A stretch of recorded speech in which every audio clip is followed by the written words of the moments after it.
What's going on, guys? Welcome back to Pure Evil MMA. I'm so excited to be here once again because, as I promised to every one of you guys, we're going to be doing this once a week like we used to, because this is our year 2022. MMA is exciting again, and okay, MMA feels alive and exciting. It's been a while since that's happened. We're seeing fighters that have been fighting their asses off for years that we never thought would make it to where they are today. We've seen fighters that we thought were unstoppable get stopped. We've seen some of the best matchups already in 2022, and even some interesting questions that we got today for you guys. So I hope that you guys are just as excited as I am, because there's an amazing fight going down this weekend for UFC. Bobby Green stepping back in there, man. What a badass that guy is. I can't wait. He's taking this fight on such short notice. He's been in there and he's been putting on some crazy brawls. And if you guys don't know how far back Bobby Green goes, man, he's been fighting since Bully Beatdown with Mayhem Miller on MTV. And I blame Mayhem Miller for turning MTV into that cringe culture, because after Bully Beatdown went down, everything inside the mixed martial arts scene, not mixed martial arts, but the MTV scene turned to that style. But Bully Beatdown was one of my favorites. We had so many celebrities on there, Eddie Alvarez going in, but Bobby Green, man, that was like 20 years ago, and this man's back doing it once again. Really quick, let me check on the stream, make sure we got sound. There we go. Current bit rate is lower than recommended. Well, that's too bad. All right, so we got a lot to run down. I mean, Jon Jones is back in the news. Aldo Cruz back in the news. Kevin Lee back in the news, along with Habib, and man, Rampage's son is back in it, which I also have Faber coming back. We're going to be talking about Walker. We're going to be talking about Ronda Rousey, David Branch, and we're going to be giving a happy birthday shout out right now to the former UFC light heavyweight champ, Jan Blachowicz. And then the upcoming fight versus Islam versus Green, Islam's 21-1, Green 29-12, man. 2013 making his UFC debut back at UFC 156, Aldo versus Edgar. So hope you guys are excited for this. Let's jump into the news, but before we do that, you know what we got to do first here, guys. Make sure to subscribe down below here on iTunes, Stitcher, Spotify, Podbean, wherever you're tuning into this. Press subscribe. If you want to watch the live shows, right now it's about 3:30 here on the East Coast, close to New York, and I'm going to be doing the shows Mondays, Thursdays, or Fridays, but make sure, go to youtube.com/PureEvilMMA, and you will get the bell notification that will alert you every time I'm about to go live. So with that being said, guys, let's jump right into it. Here we go.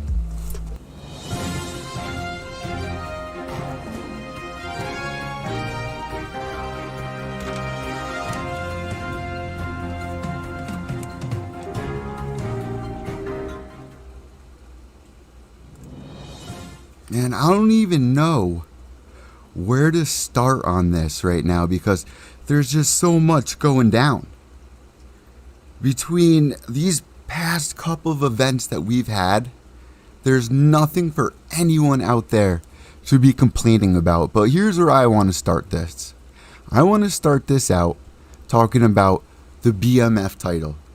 Now, if you listen to the last episode of Pure Evil MMA, you know that the discussion was heavily focused on Nate Diaz. Where is his future? What is he doing? He says he wants to do one more fight and retire. He wants to fight Dustin. Yeah, they've been trying to set that fight up for how long now? How long have they been trying to set up that fight? Man, I'd rather see them go in there and do the BMF title again, because raise your hand, press like right now if you feel like you got robbed from that entire event. I mean, screw The Rock, but it was something that we've never seen the UFC do ever before. And here we had it. It was such a big deal for some strange reason. I mean, most of us diehards would be so against it, but it was fun.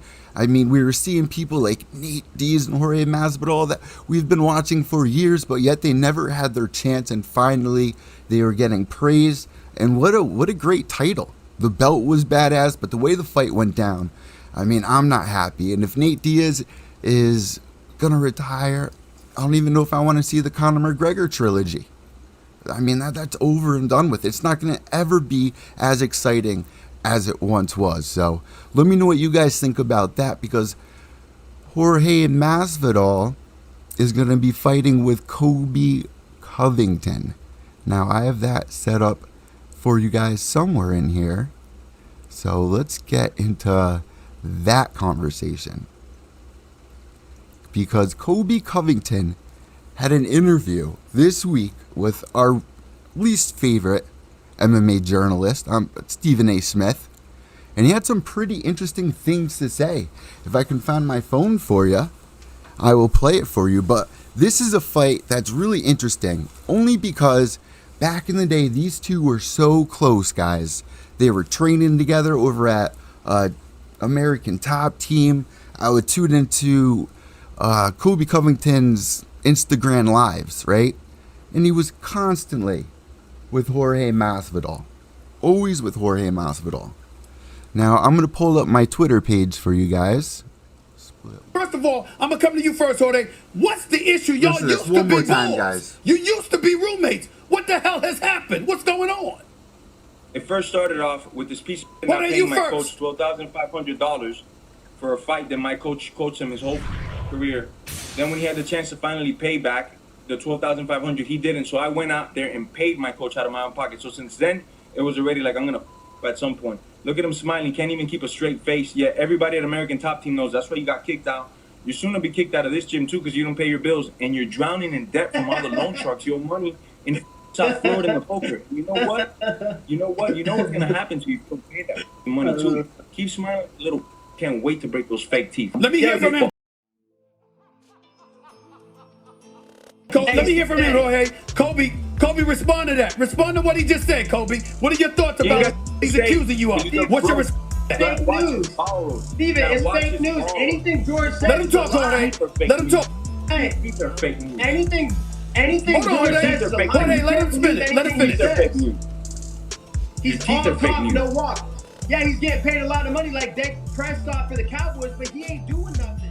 He ain't doing anything. Hey, Stephen A., you can go ask his owner, his master, Dan Lambert, his master, knows how much I actually got paid. That night that I made that paycheck, I got paid half of what that said. The commission said I made double what I said. I got paid half that. Boom. Jorge Masvidal doing it again, man. Putting Colby in his place. I couldn't even believe it when I first saw this interview. This was the first time I was not upset with Stephen A. Smith doing an MMA interview, because he was able to get the heat going. And the caption for this tweet that, let's give a shout out to whoever retweeted this. Ibrahim Gawa. First shade of Colby is pink. By the end of the interview, he's a tomato. He's saying that Colby's got fake teeth. He's saying that he got kicked out of American Top Team for owing money. And that's got to be so embarrassing. That's the truth. You know, the facade that Colby has always put on in front of everybody to seem like the man, the myth, the legend. And I give him so much credit. I've interviewed Colby Covington about 5-6 years ago maybe, and he wasn't even in the UFC video game. I think it was UFC 2 at the time. To see how far he's come, I mean, I even remember the fight that he had lined up against Robbie Lawler. I was like, there's no way he's gonna get past this. This is gonna be the end of Colby Covington. And then finally, we see Colby rise to the top. Everyone hated Colby Covington. And it's so weird to see his best friend now, his former best friend, absolutely rip him apart. Because look at it my way. If he was still really good friends, if those two were still really tight, you would not be hearing that. You would not be hearing that out of his mouth. That's the last thing. If two boys go in it, and we've seen this on The Ultimate Fighter how many times, where you get two boys getting together, or we've seen it in the UFC how many times. Former training partners. I mean, Jesus, Francis Ngannou versus Cyril Gane. Those two. I have never seen somebody that used to be friends with a former teammate go that hard, say you got fake teeth, and you know how stuck up Colby Covington is when it comes to his appearance, the money that he spends for women to hang out with him. He just got absolutely destroyed there. So I'm really looking forward to that fight. I don't know how it's gonna go down. I mean, I really do think Colby Covington may take this, but man, it's definitely going to be an exciting one. I will be covering every second of all this shit talk. And man, I love the demeanor of Jorge Masvidal here. These are the fights that we want to see, right? We want to see guys that are actually fired up, ready to go. They want to go in there and beat the shit out of one another. I mean, the Usman-Colby fight's amazing. But this is the fight to make. So who knows where this fight goes. Hopefully Masvidal wins, and I would really like to see Diaz versus Masvidal for the real BMF fucking title, because we got freaking robbed. I don't want The Rock there. I want that fight to go down. And you could say, yeah, Nate got picked apart, but what fight has Nate not got picked apart on? What fight has Nate's lead leg not been chewed up? What fights has Nate not come back from? I mean, he's been around for so long. If he's gonna retire, I really hope that he retires with the BMF belt, because in the bottom of our hearts, that he's the BMF, him and his brother. All right, so there's a lot more to get to here, but let's go to a little sad news, and actually kind of funny, and has to do with Jon Jones. Let's get into our tweet of the week.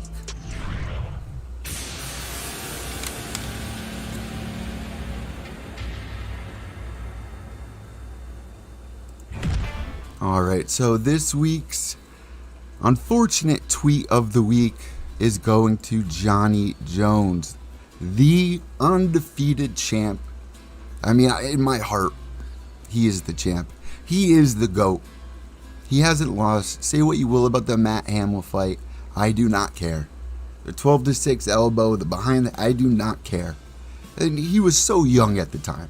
Let's get that all out of the way. He beat legends. And this is before USADA. We're talking about Vitor. We're talking about the most insane light heavyweight contenders at the time. Lyoto choking him out, standing up, and everyone thought it was his time. Jon Bones Jones has been doing this thing for how long? And yet, his last couple of fights, you know, even his return against OSP, we didn't get to really see him shine. His last couple of fights, we haven't got to see him shine. I mean, unless you're talking about the DC head kick knockout, that's the Jon Jones that we want to see. Now, we've been going back and forth with the hublub, the picograms and this and that. Even had the UFC uproot an entire event from Vegas to California. From Vegas to California. He's the GOAT, right? But he cannot catch a break, man. He tweeted out this week, if you're not watching here on YouTube Live right now, I got the tweet up right here, and it really actually breaks my heart. So, at Johnny Bones, my fiance left me about 2 months ago. Today she finalized that she won't be coming back. If you are a Jon Jones hater, have a toast. I feel like shit. And hate him all you want, guys. Hate Jon Jones all you want. That hits something inside of me right there. That's actually something so sad. You can tell Jon is at such a low. And, you know, you may not have even seen the worst of who Johnny is. There's one thing that worries me, you know, especially in fighting. You know, these guys get a lot of head trauma. He's been fighting since he was a kid. You know, his whole family are professional athletes. They're all successful. He has a lot on his shoulders. When your fiance, your girlfriend leaves you, man, I mean, give me a thumbs up right now on the YouTube channel if you feel that. Breakups are never easy. You may hate Jon Jones, but this, for him to sit in here and be saying, if you are a Jon Jones hater, have a toast. I feel like shit. All the things that this man's went through. Where does it go from here for Johnny Bones? Getting kicked out of his gym. After how long? How long was he training there? What kind of Jon Jones are we going to see next? When is he coming back? He's not even happy with what he's getting paid. Jon Jones is not even happy with what he's been getting paid inside the UFC. But there was a little bit of a funny video that came out. Here's Jon Bones. Please tell me I put it in here. Jon Bones versus the cops. That's right. Jon Bones versus the police. Apparently, Jon Bones Jones headbutted a police vehicle. Jon Bones Jones. I will make a toast to that. You're gonna headbutt a police vehicle? Now that could go back. We've seen fighters do crazy shit. We've seen Darren Till steal a taxi, but the headbutt, you might as well eye poked the fucking headlights out too.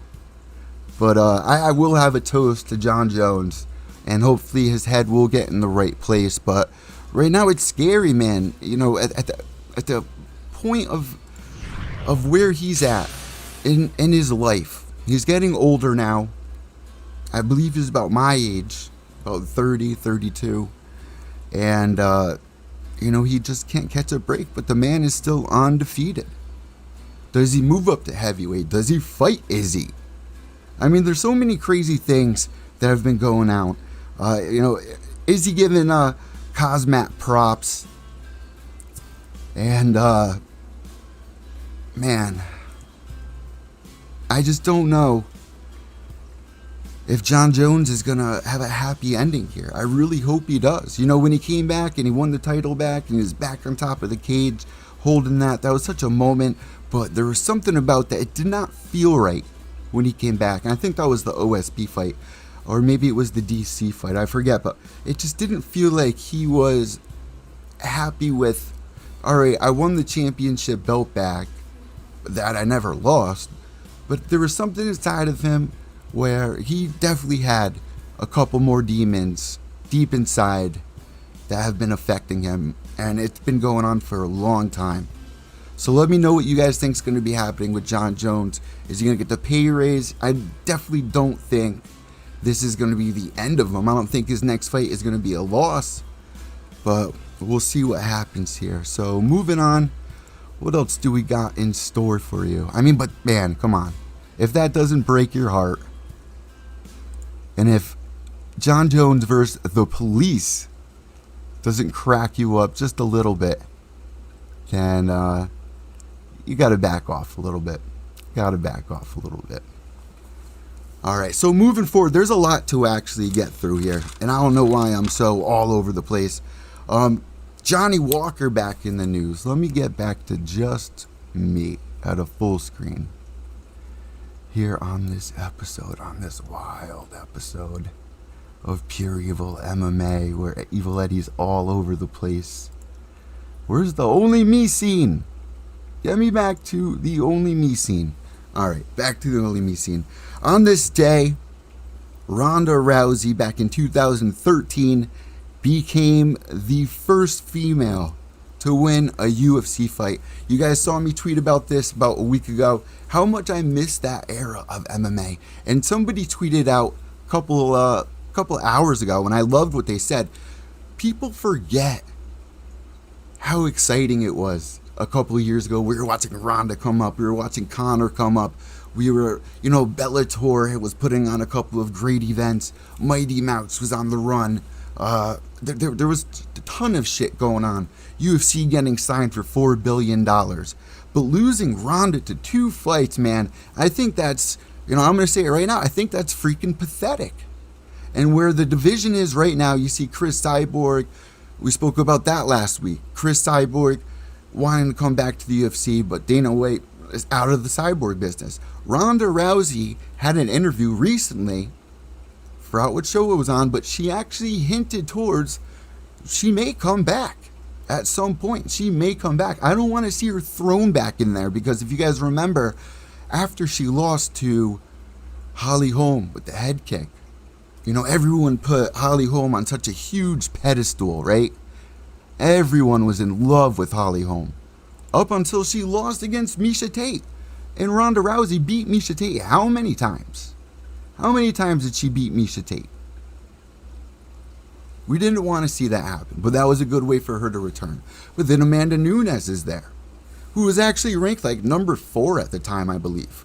Now, there was nothing to build up besides, here comes Ronda, and she's going up against a striker, a girl that's been on a killing spree, and you throw Ronda right back in there after going through so much.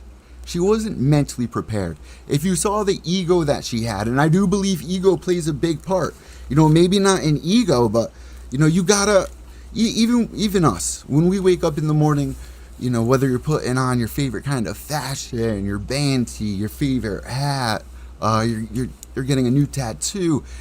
I don't think Ronda felt like she was herself anymore. I felt like that was a huge issue coming in. I don't think that she was overlooking Amanda Nunes.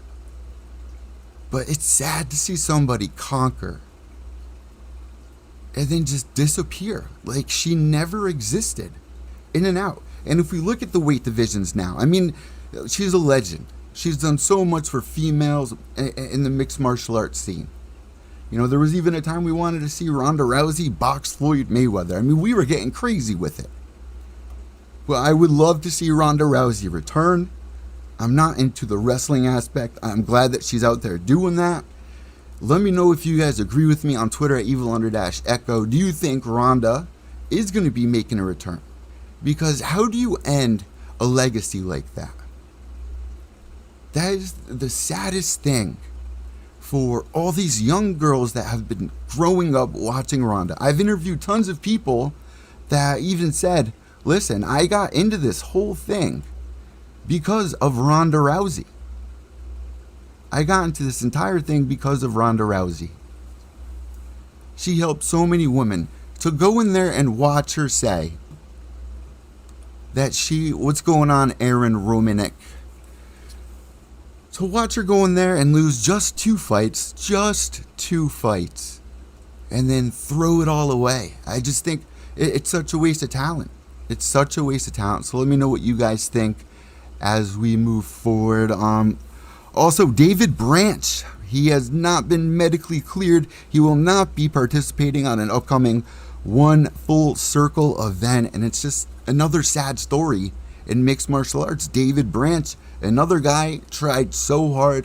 He got popped for PEDs after World Series of Fighting, PFL, blah, blah, blah, when they all got signed, Justin Gaethje and Marlon. And unfortunately, David Branch, man, as the years go on, it's not looking any better for him. So, as we talk about older age, I will say this. I posted out a video earlier this week where I'm reacting to Uriah Faber's return. Now, you can find that video somewhere on my YouTube somewhere where I'm reacting to it, and I was going nasty because if you've been watching this sport for as long as most of us have, and when you would hear the music for his walkout, come on, back in the Strikeforce days, if you knew the Dominic Cruz fight and everything, the whole history.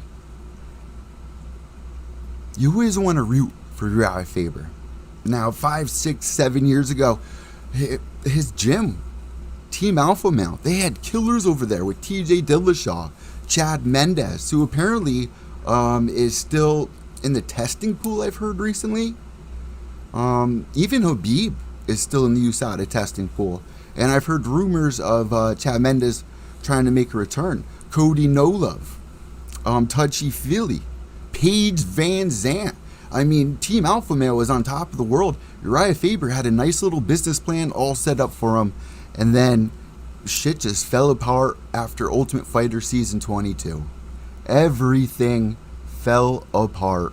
And I feel so bad for Uriah Faber, because all he wanted to do was return and watch one of these upcoming guys that he's been training. He watched Paige Van Zant. It's sad to even see Paige Van Zant leave the UFC, go over to bare knuckle.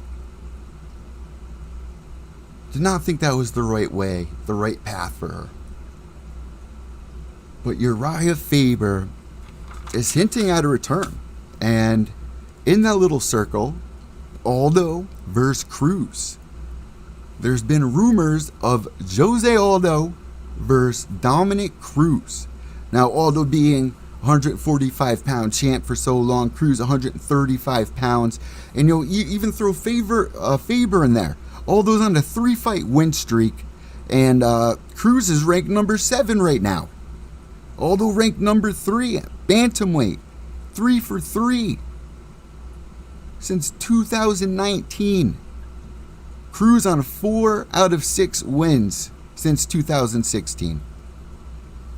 Is that a fight that you guys want to see? I would love to see Jose Aldo go in there and fight somebody like Dominic Cruz. Do you want to see it at 135? Do you want to see it at 145? I mean, these divisions are getting exciting. Let's actually take a look over at some of those divisions. Who do we got here at bantamweight? Of course, we got Aljo first, Peter Yan, TJ Dillashaw at number 2.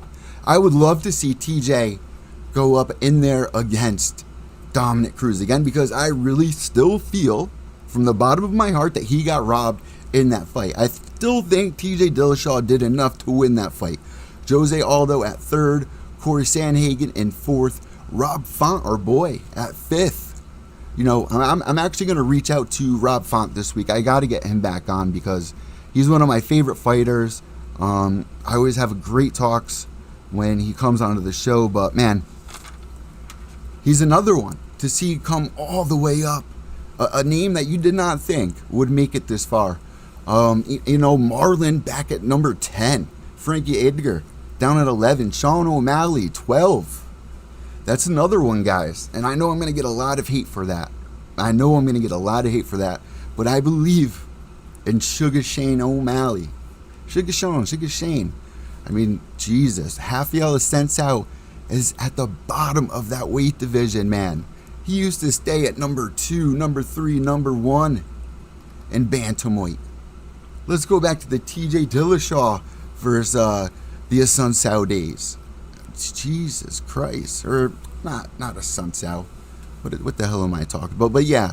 And then, you know, obviously, the featherweight division. Max Holloway, number 1. Brian Ortega, Yair Rodriguez is coming up. The Korean Zombie, Josh Emmett, man, ranked number 6 right now. Arnold Allen, number 7. Who else in here? Edson Barboza, now down to 10. Bryce Mitchell, number 11. This is a kid I interviewed about 6-7 years ago, and he wasn't even allowed to swear because he was living with his parents. Shane Burgos, number 14. Another friend of the show here. So let me know what you guys think about this bantamweight fight against Jose Aldo and Dominic Cruz, because it's just hard when you look at Dominic Cruz's career. When you see these guys who are also doing the commentating, you know, even DC, and to see all the upcoming talent, you got to feel bad at this stage. And we've seen it year after year, legends that just have gotten brutalized because time just caught up with them. You know, there's been a couple of smart fighters out there. Henry Cejudo being one of them, GSP being another one, Habib being another one, where you get to the top and you retire.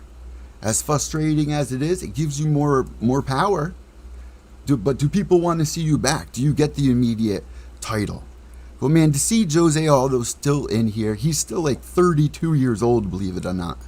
You would think that the guy's 40, but he's been doing this. And this guy's story, if you don't know Jose Aldo's story, don't go watch it on Netflix. There is a documentary on Aldo's story. It's not really that good whatsoever. But he started out just sweeping out gyms and was able to train for free.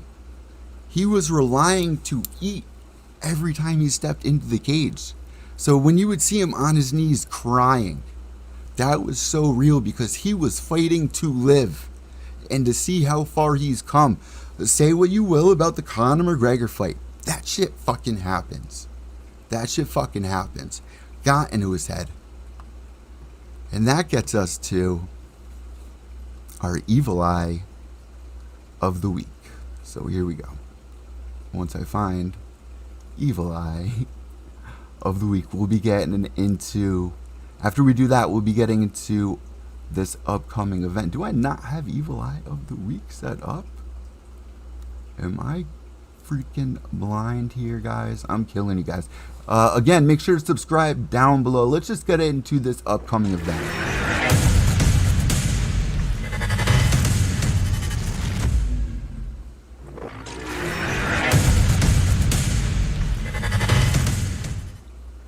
Alright guys, so Bobby Green stepping in there once again. He has been destroying everybody. Absolutely everyone. Now I'm going to bring you to this entire card, because there are a couple of them on here that are actually pretty sick.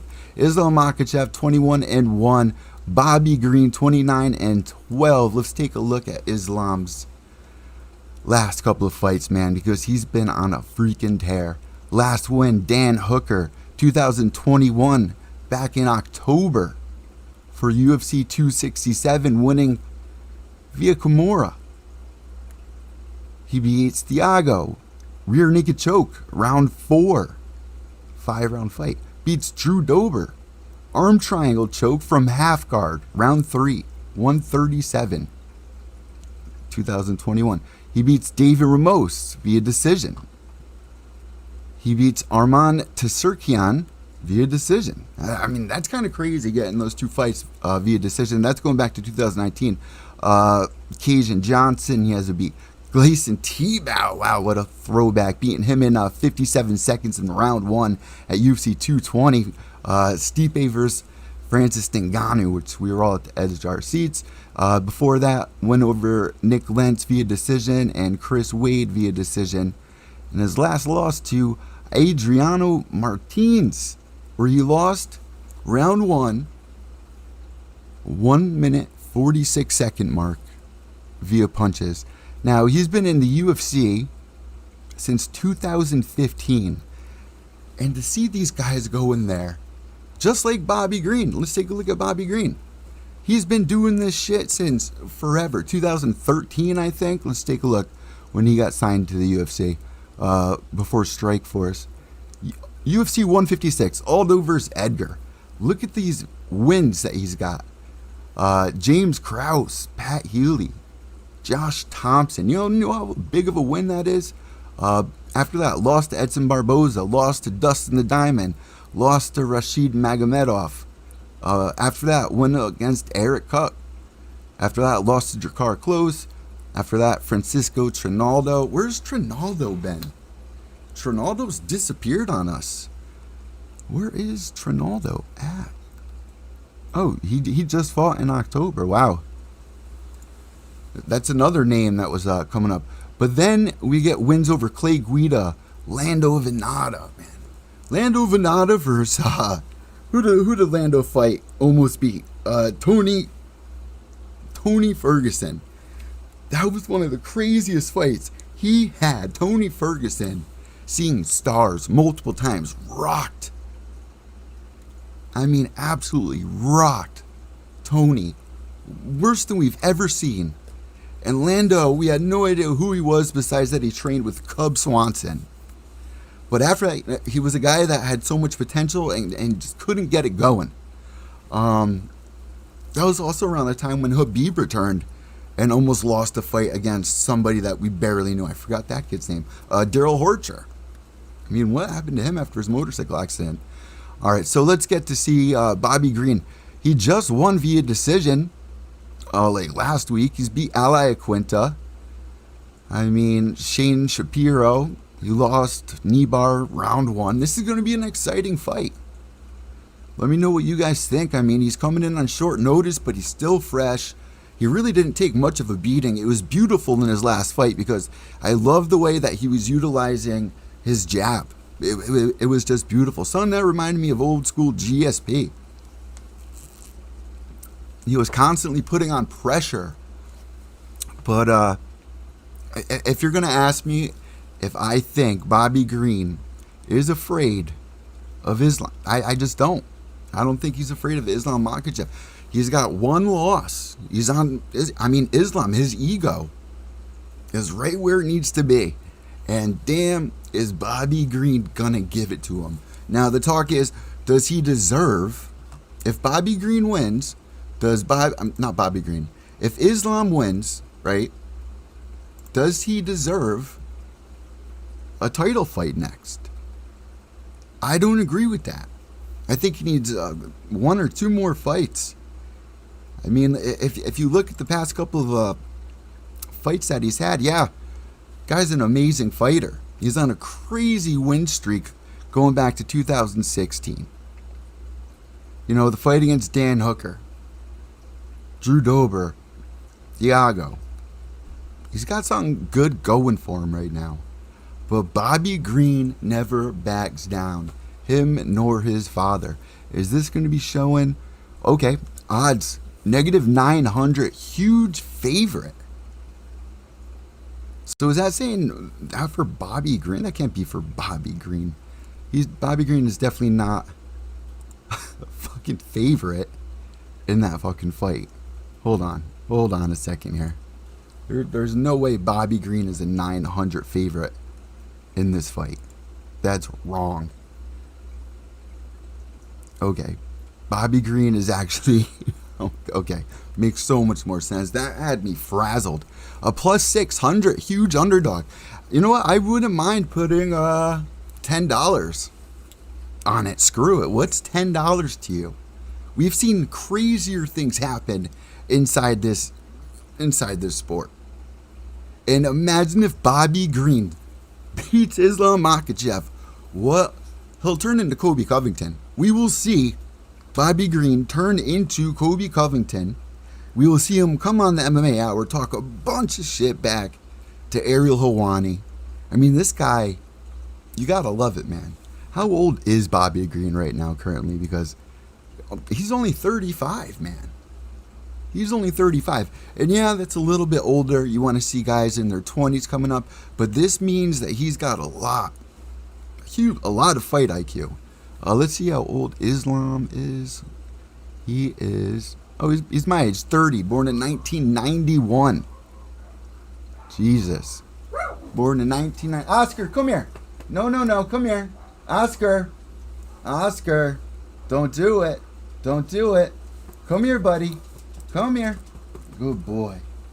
Come here. So let's see what other fights are on this card, because there's a lot of them that are sticking out to a lot of us out here. I am going to be thinking about doing some bets, maybe on the next one. We got Misha Serkinov going up against Wellington Turman, Priscilla versus Ji-Yeon Kim, Armin versus Yoel Alvarez. Let's see if any names really pop out in here. I'm not really seeing many crazy fights, but man, that main event is what I'm going to be tuning in for. And if you're looking at the fights that I have put before you right now, and you're like, oh, I don't really know this one or that one, guys, go on Tapology. Check out some of these fighters, because it's crazy. we've seen so many fighters make such an amazing impression on us over the years that we had no idea who they were. And then all of a sudden they're calling out Cowboy Cerrone. I mean, look at Darren Till. Nobody knew who Darren Till was until he calls out Cowboy, saying that he is awful Muay Thai. So if you're watching a card, especially a UFC card, and you're looking down it and you're going, I don't really know anyone besides the main event, don't turn away from it, because those are usually the best fights. And whoever has been matchmaking these recently has been doing an amazing job. I've actually been really, really happy with some of the fights that have been going down. So let's move on from this and get into the Evil Eye of the Week, right? Yeah.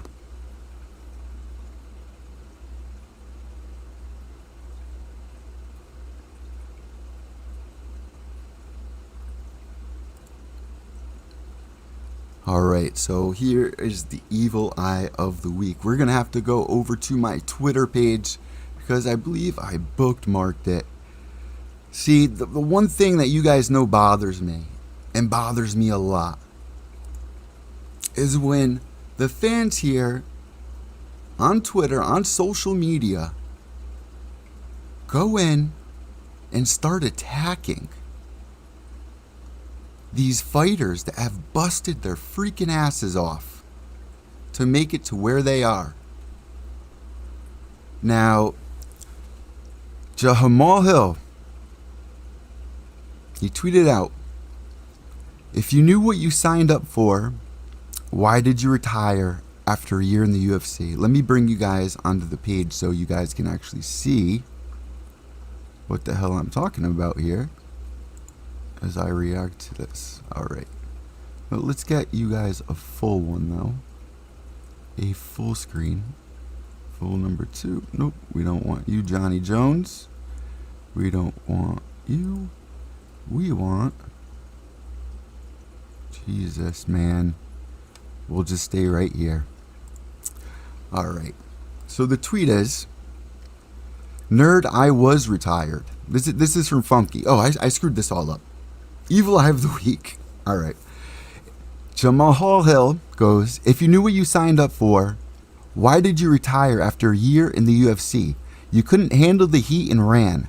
I don't need fans to love me. I love me.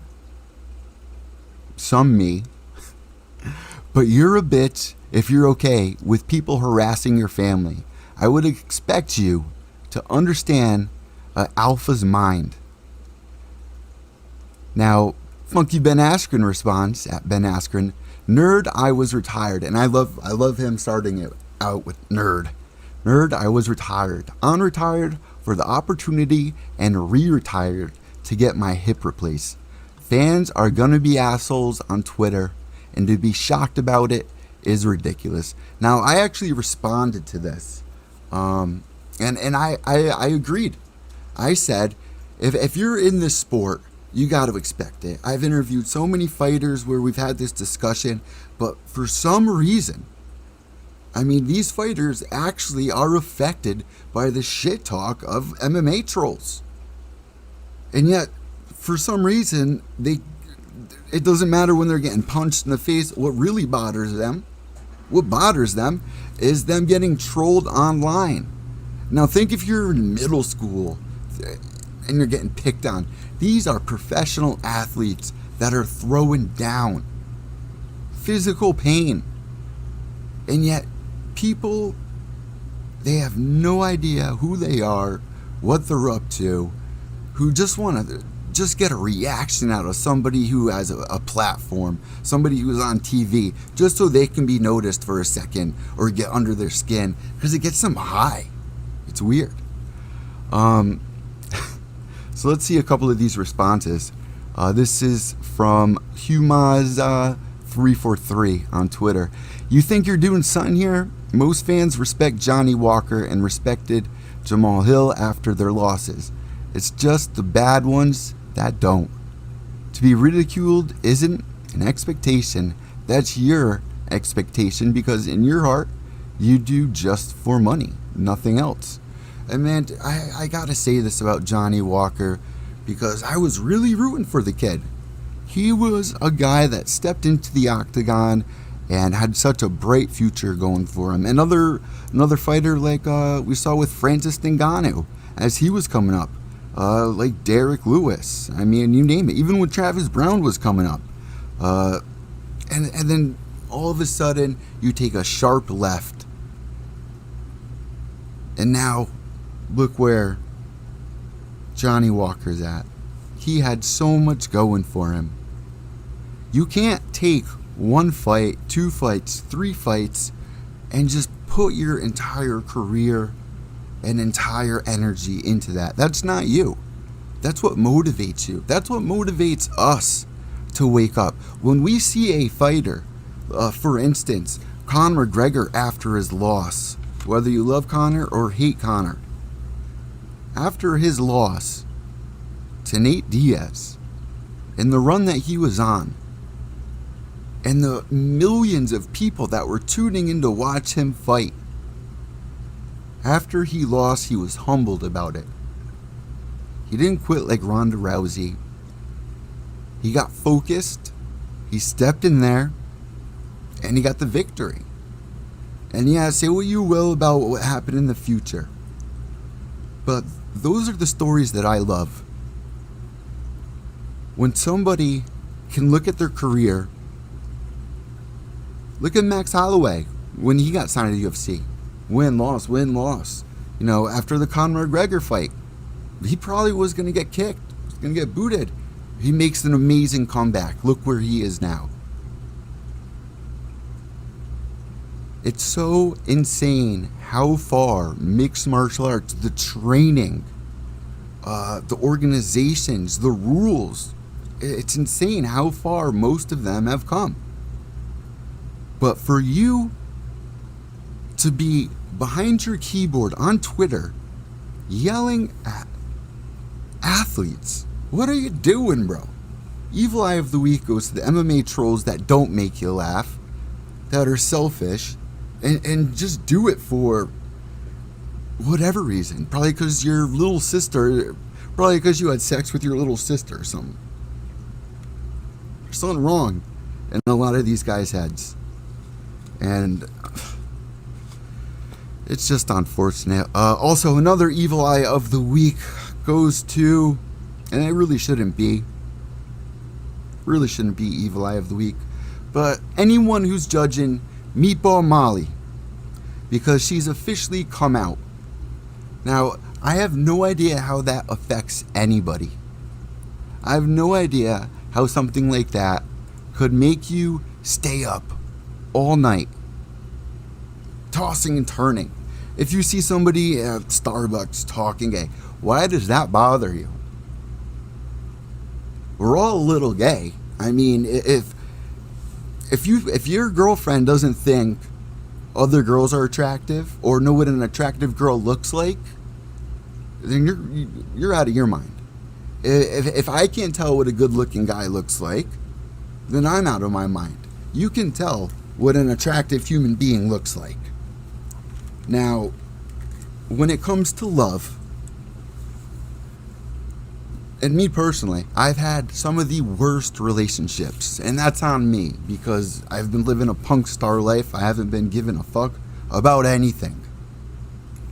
Man, if I can tell you some of the stories of my past relationships, and then I see my little brother, who actually is gay, and we knew it for years since he was a little kid, though, just from the way he would talk. It never bothered me. It never bothered anybody. Never kept me up at night. I didn't lock my door thinking he was going to break into my room and rape me or do anything crazy. He's a good person. And if you are hating on anybody who is able to go out there and somehow find somebody that makes them happy, that makes them smile, that fulfills them, that makes them want to wake up in the morning and do more and build a foundation into a kingdom, into a castle. Why does that bother you? Do you know how hard it is to find? I'd say about 60% of us out here are probably single because we've had rocky relationships. I'm 32 years old. I'm worried about it. I got to get on my game. But how does it bother you? That's like you might as well be bothered that you have a best friend, because basically that's all it is. Just because you're gay doesn't mean you're all about the sex. How many relationships do I have with men that are just on verbal terms? How many relationships do you guys have with men that come over and watch the fight with you, that you discuss fights with? I mean, God, Jesus, guys. We tune in to watch guys fight in their freaking underwear. We don't even realize it. But somebody can call you a homo for that. Oh, you're a UFC fan? Why? You like watching guys in their underwear? So shout out to Meatball Molly, and shame on everybody. You're getting the evil eye of the week if you're throwing any shade. Nobody should have to fear coming out. And I give them so much respect for that. I know how hard that is. I mean, even when my little brother was setting up his wedding, he was having difficulty finding people that would take photos for him because they weren't against the idea of a guy and a guy getting married. Why? Why would you be upset that two people are so happy and building an amazing life together, that have a healthy relationship? I don't get it. Shout out to Meatball Molly, and shame on anybody that has anything else to say about it. All right, let's get into a couple more things that I want to discuss. Let's see what else I got written down for you here, because I know I do. I believe I spoke about Brian Ortega versus Yair. Obviously, Nate wanting Dustin. Stipe being the firefighter. Hey, man, that might be it. That might be it for this week's MMA news. So I hope you guys enjoyed everything I had written, but really thought I had a little more for you guys written down here, but I guess I don't. I guess that does it for this episode. Oh, no, wait. I am wrong. I am absolutely wrong. Kevin Lee is going to be fighting Diego Sanchez for Eagle FC in the main event March 11th. So make sure you save that date. Aaron Pico versus Jeremy Kennedy. Rampage Son wins second amateur win. Now, I really wish we can get Rampage to unblock me. I still have no idea why he's blocked me. It really is unfortunate when you see that.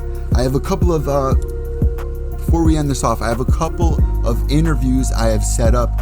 We're going to have Robert TQ Turnquest joining me this week, this Sunday. At 7 o'clock, I will be going live here on Twitter.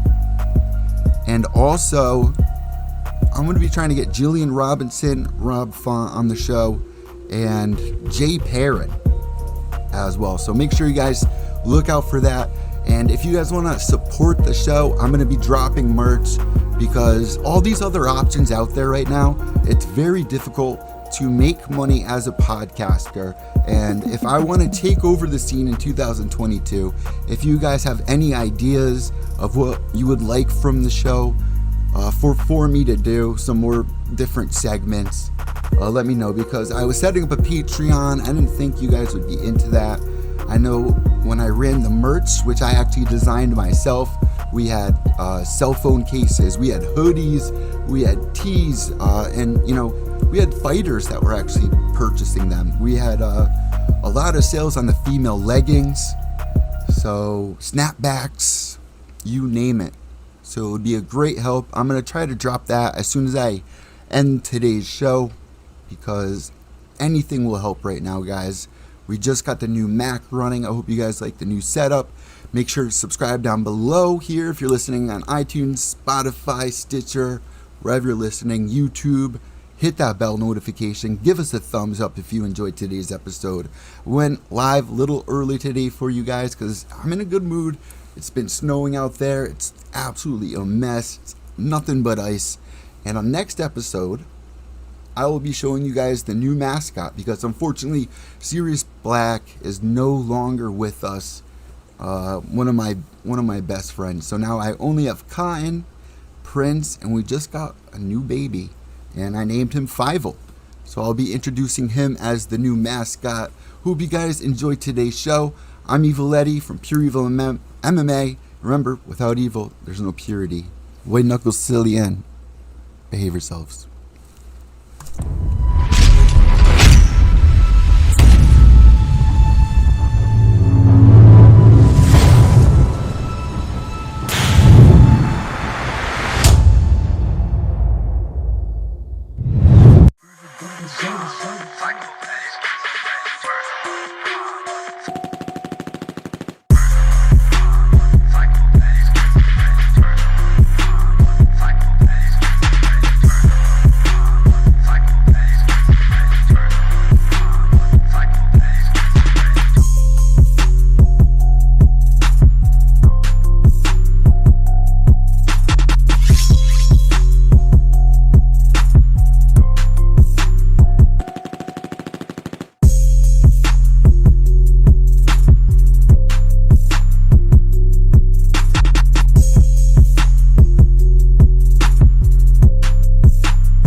Psycho.